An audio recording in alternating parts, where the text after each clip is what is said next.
জংহিউন আর একটা কথা না বলে এমনকি তোমার দিকে একবারও না তাকিয়ে গ্যাং স্কোয়াডে নিজের ডেস্কে ফিরে গেল।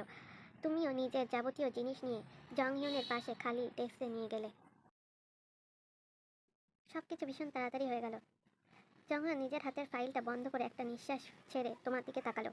তুমি এটা এমনভাবে দেখতে পারো যে তোমাকে এখন আর ইউনিফর্ম পরতে হবে না, কারণ তুমি এখন ডিটেকটিভ।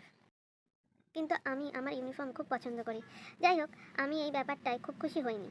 তাহলে তুমি একা কাজ করতে পছন্দ করো, তুমি নার্কো বিভাগে কাজ করতে চাও, তুমি নিজের ব্যাপারেও কথা বলতে পছন্দ করো না। যত অহেতুক কথা। এই বলে সে আবারও নিজের ফাইলে মন দিল।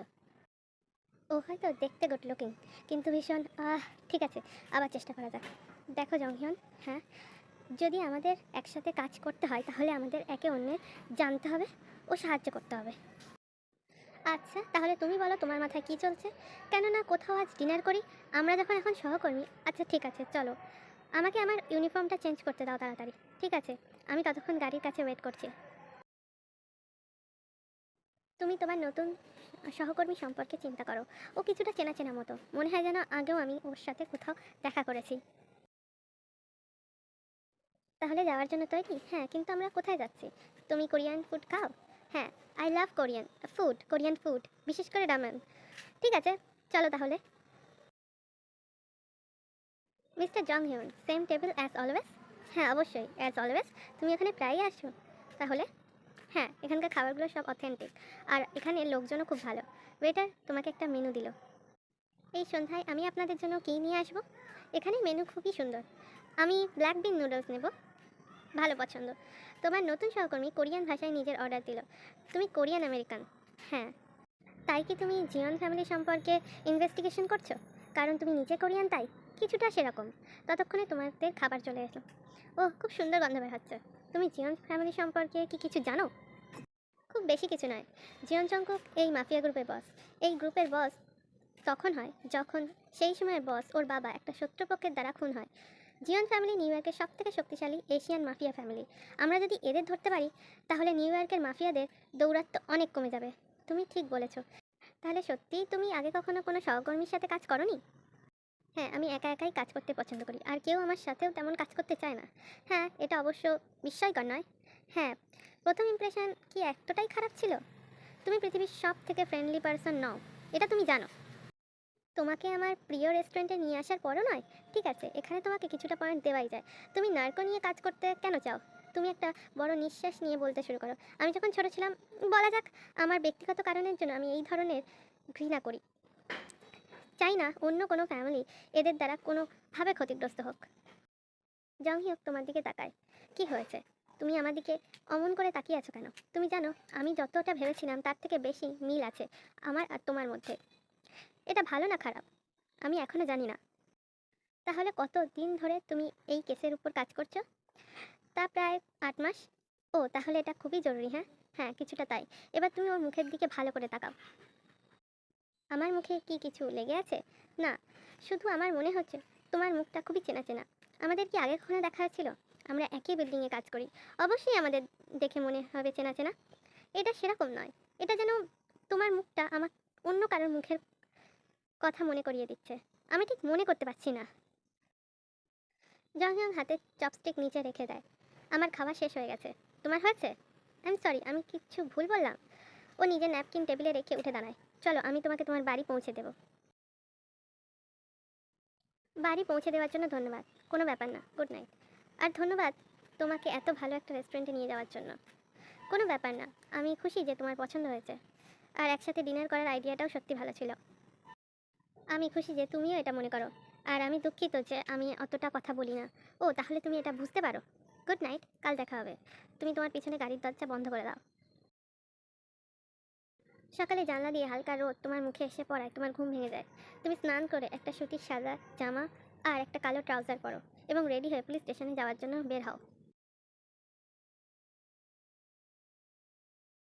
তুমি দুজন অফিসারকে দেখো এবং জিজ্ঞাসা করো, তোমরা দুজন কি একসাথে কাজ করো? হ্যাঁ, আমরা একসাথে কাজ করি। ক্যাপ্টেন কি তোমাকে জং হিউনের সাথে কাজ করার জন্য অ্যাসাইন করেছে? হ্যাঁ। ও, তাহলে তুমি নতুন আর এই কেসের জন্য অ্যাসাইন করেছে। তোমরা দুজন এত অবাক হলে কেন? না না, ক্যাপ্টেন নিশ্চয়ই তোমার মধ্যে কিছু দেখেছে। হ্যাঁ, তোমাকে গুড লাক। আমার লাকের প্রয়োজন কেন? উফ, ওকে ভয় দেখিও না কেলি। আমি একজন নতুন অফিসারকে ভয় দেখাচ্ছি না, আমি শুধু ওকে একটু ওয়ার্নিং দিচ্ছি। আমার ওয়ার্নিংয়েরও কেন প্রয়োজন? দাঁড়াও, আমার কি কিছু জানা উচিত? তুমি জানো না তাই না? আমি কি জানি না? এখানে অনেকেই আছে যারা মনে করে যে জংহিয়নকে ইনভেস্টিগেট করতে দেওয়া উচিত নয়। কি? কেন? কেলি, যা বলবো তুমি আর কাউকে বলতে পারবে না, স্পেশালি ওকে। কিন্তু কেন? ও এখনও তোমাকে ওর লাস্ট নেম বলেনি তাই না? না, কিন্তু তাতে কি? তোমার মনে হয় তোমার পিছনে কেউ দাঁড়িয়ে আছে? তুমি পিছনে ফেরো আর জংহিয়নকে দেখতে পাও। আমার লাস্ট নেম হলো জিয়ন, জিয়ন জংকুক আমার ভাই। কি? দেখো, এগুলো কি সত্যিই আমাদের করা উচিত? তুমি আমাকে আগে কেন বলনি? ঠিক আছে, ব্রেক রুমে চলো।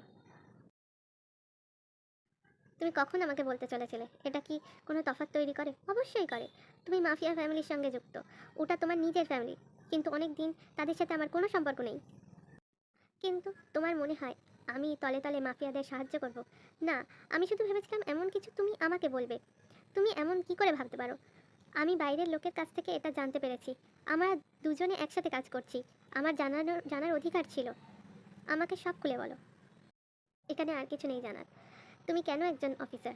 তুমি তো পরিবারের বড় ছেলে। তোমার মনে হয় না না যে তুমি আমাকে আর বিশ্বাস করতে পারো? আমি বুঝতে পারছি, আমি দুঃখিত, কিন্তু আমি তোমার সাথে কাজ করতে পারবো না।